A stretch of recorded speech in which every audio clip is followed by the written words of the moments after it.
it really informative, and I thought it was really, really good.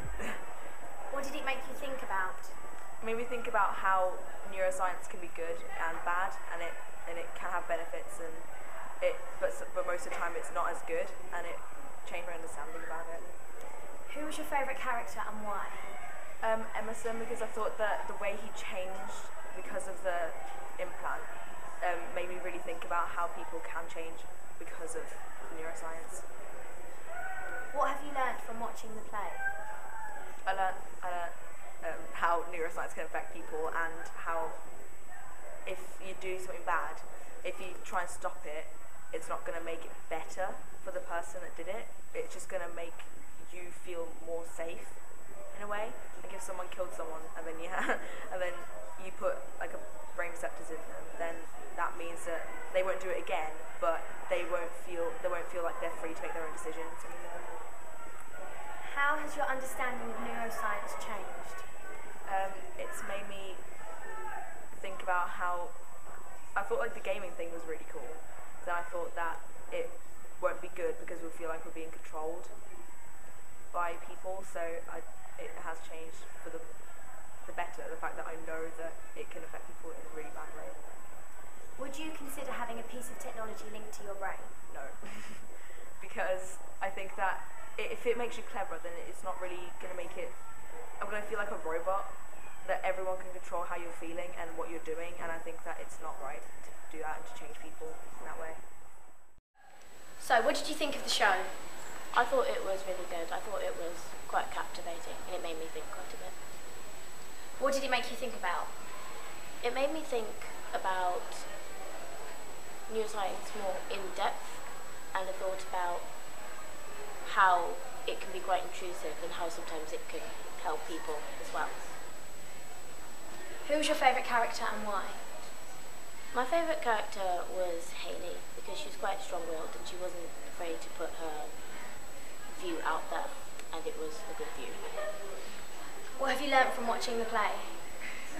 I learned that research can have its benefits, but also that it can lead to bad things, and technology can't do everything for you.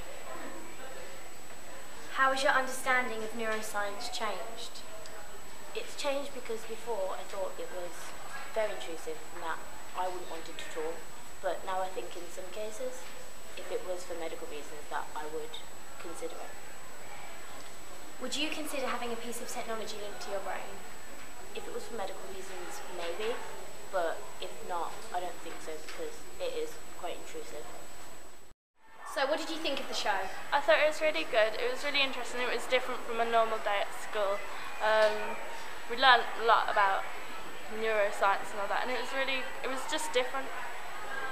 What did it make you think about? It made me think about how people can think they're different, but really, everyone's in the same place. Like, you might think you're completely different, but really on the inside, everyone thinks that. It's just how people show it. And like, Miles thought he was different, but he wasn't. He was just trying to fit in a bit too hard. Who was your favourite character and why? Emerson, because you could empathise with him throughout the whole way, and you got to see inside his head. But then I thought Miles, because like all teenagers want to fit in, but they never really understand how they can fit in, and Miles just showed that even though they think they're different, they're not. What have you learned from watching the play? I've learnt that neuroscience isn't always perfect. It can change people for the worse, not just for the better. How has your understanding of neuroscience changed? Well, at first I thought it was just like maybe MRIs or something, but then it actually goes into the brain and it makes you think differently, and I never knew that before. Would you consider having a piece of technology linked to your brain? No, I don't think I ever would, unless it was literally a life or death matter, because the brain's there, it's yours. I wouldn't want anyone invading my personal space.